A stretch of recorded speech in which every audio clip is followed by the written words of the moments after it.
Hi, I'm Virginia Governor Ralph Northam, and you're listening to the Patients Come First podcast. Greetings and welcome to the Patients Come First podcast. We're delighted to have Delegate Chris Stolle with us today. Delegate Stolle is a military veteran, a physician, a hospital leader, and he's now approaching 10 years of service in the Virginia General Assembly, representing a district that includes portions of Virginia Beach and Norfolk. In a moment, we're going to chat with him about all of that, and we're going to ask him where he finds the time in his busy schedule. But first, let's welcome our guest. Delegate Stolle, it's great to have you on the program today. Thanks for joining us. Julian, thanks so much for having me. Really appreciate all the work that you've done. Had an opportunity to listen to some of the other podcasts, and I'm truly honored to be numbered with some of the great ones that you've done already. Well, the pleasure is ours, and we appreciate you making some time. Well, let's dive right in. As I mentioned in the introduction, I shared a quick recap of your professional life, but that certainly doesn't do it justice. So if you would, please tell our listeners a little bit about yourself and your family, maybe starting with your Navy service aboard a submarine. Sure. I graduated from the Naval Academy, and in the Naval Academy, you're sort of tailored to go into a surface line, aviation, or submarine career. I had the opportunity to interview with Admiral Rickover. If anyone's familiar with him, he is the father of the nuclear Navy, and there are some great stories about how difficult some of his interviews were. So I did have the opportunity to meet with Admiral Rickover, got selected into the Navy's nuclear power program. I was a submariner for 7 years, serving on the USS Cincinnati, and then I had shore duty at the Chief of Naval Education and Training, where I was program director for submarine warfare training during that time. Had the opportunity while on shore duty to go to night school and got credits for medical school, and the Navy went ahead and sent me on to Uniformed Service University of Health Sciences in Bethesda, Maryland, for the start of my career. But as a submariner, it was very interesting. I enjoyed it. It was back at the time when the Cold War was still going on, and we got to go out and do some cat and mouse intelligence gathering missions against the then Soviet Union. And after you went to med school, fill in the blanks for me, your specialty is obstetrician gynecologist, correct?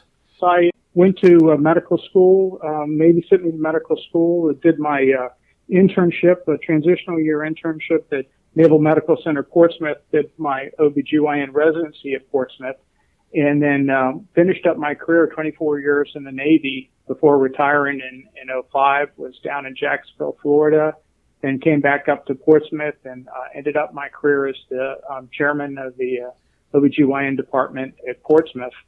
As I took on more responsibility for leadership in the Navy, chairmanship, I felt it was important to sort of get a business aspect of what was going on in healthcare as well. And so I was able to get a MBA at William & Mary while I was still in the Navy. And that sort of directed me more to the physician leadership, physician executive role of how we advocate really for the medical practice within a health system or within a hospital. And so upon retiring from the Navy, I was looking for leadership roles. Had the opportunity to come to Riverside as their Vice President of Medical Affairs. I continued to practice, deliver babies, take call as a VPMA up until I got elected in 2009. And then there are just too many irons in the fire to continue doing the direct patient care aspect of my job. For the benefit of our listeners, I want to talk a little bit about your family for a second. You're a father of 5, correct me if I'm wrong. And then you've also got an interesting extended family in the political sphere as well. You have several siblings whom have actually served in elected office. Your sister, who is also a physician, is Senator Siobhan Donovan, who's a member of the Virginia Senate. Another brother of yours is a former member of the Virginia Senate, Ken Stolle, who's now the sheriff of Virginia Beach. And then you have another brother as well, Colin, who is the Commonwealth attorney in Virginia Beach. Is that a proper assessment of your family, both the nuclear family and the extended family? Yes, that's correct. I have 5 great kids, a great wife. We have all ended up, not all of us, but many of us have ended up in public service, public life, elected office, which is not, in our family really. It's not something that we were raised to do. certainly we were raised to understand that we've been given a lot and we owe a lot back. And I think that's sort of how we look at it, that this is something that we've been very blessed throughout our lives, and this is an opportunity to give back.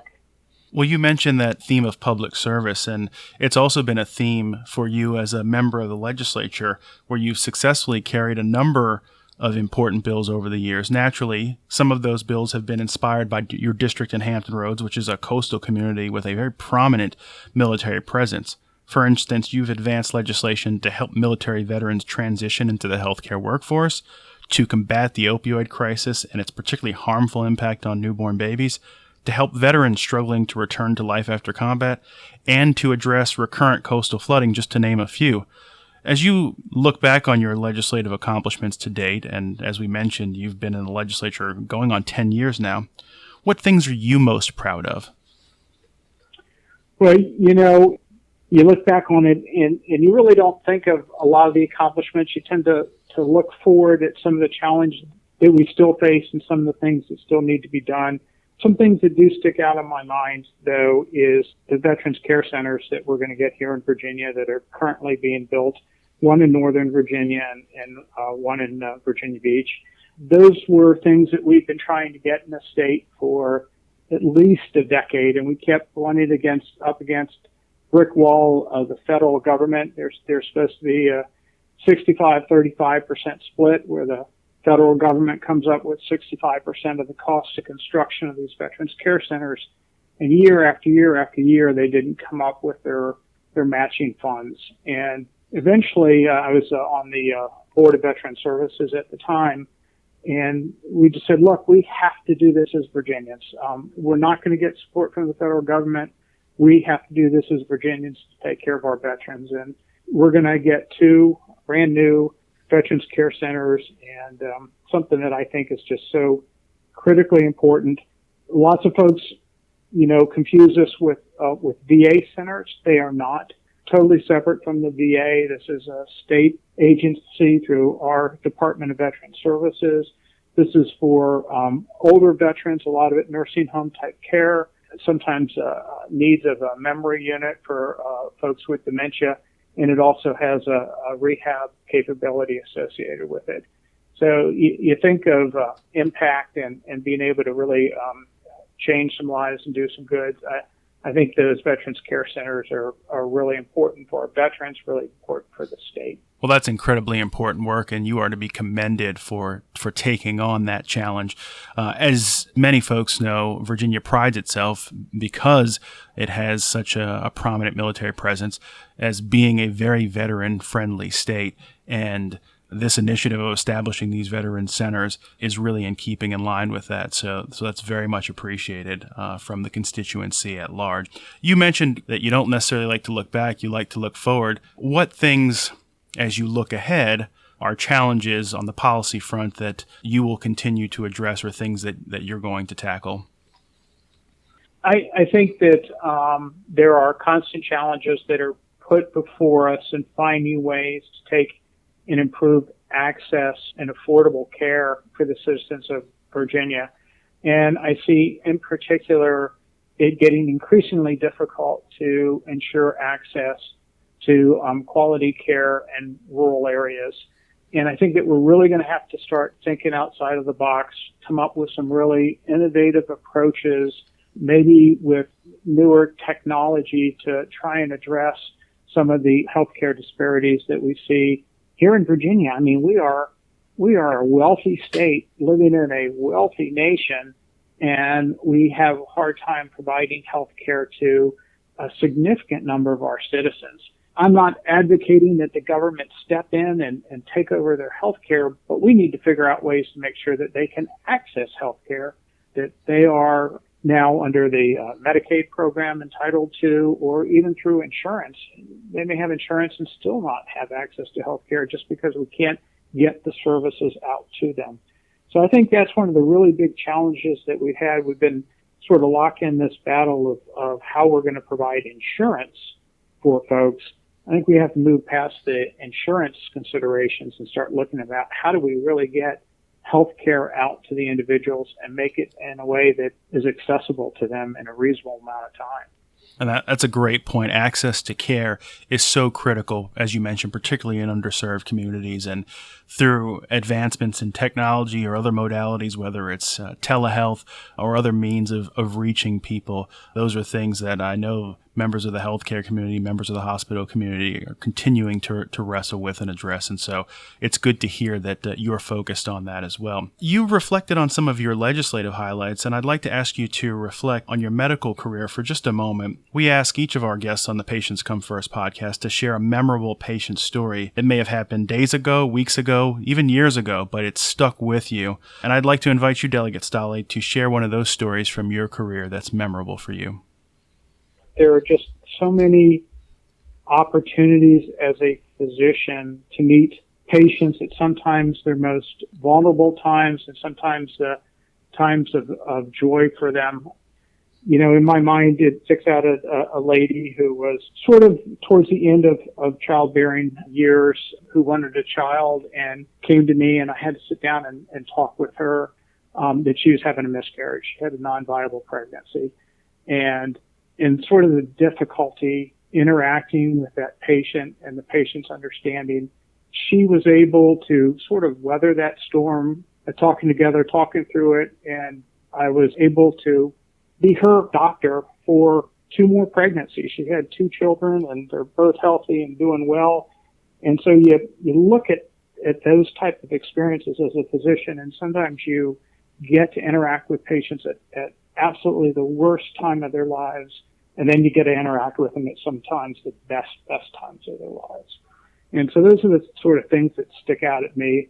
I have 2 children who are one just finished their emergency medicine residency, the other one just started her emergency medicine residency, and folks have said, "Hey, can you recommend the practice of medicine to your kids?" And absolutely. It's a great profession, and you get that interaction with people that I think very, very few other professions allow you to have. That's a great story, and thank you for sharing it with us. And it's an excellent reminder of the important work that clinicians do, but also not just the physical side of delivery of medical treatment, but also the emotional side, the support that comes with that role. As you said, being there for people, both in very challenging times and in happy times. And it's good to hear that story had a happy outcome with that woman who went on to have 2 healthy children. So thank you for sharing that with us. We will conclude our conversation by asking you a question that we borrow from a popular BBC program, and that is, if you were stranded on a deserted island, what book and what album would you take with you? And we will spot you a copy of the Bible, so you'll already have that in your possession. Other than the Bible, what one book and one album would you take with you if you were stranded on a deserted island? Oh my gosh. That's a tough one. I would probably take for an album of all these 4 seasons. And I think I would take I don't know a specific book. It would be a history book, history of the world, I think. And be able to take and sort of work through that over a long period of time. All the places that if you were stranded, you might not be able to visit. Well, listen, I appreciate you taking time out of your busy schedule to chat with us today, and thank you for joining us on the Patients Come First podcast, Delegate Stolle. Julian, thank you so very much, and I want to thank the Hospital Association for all the great work they do. You know, as a legislator, there's just no way that you can be up to speed on every issue that comes before you. Even within areas where you have an expertise, there's so much to know. Having the VHHA there to provide information and education is just extremely important. Well, thank you for those kind words, sir.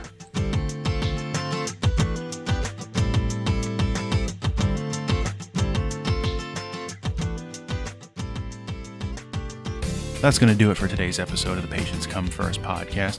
You can find new episodes as they become available at www.vhha.com.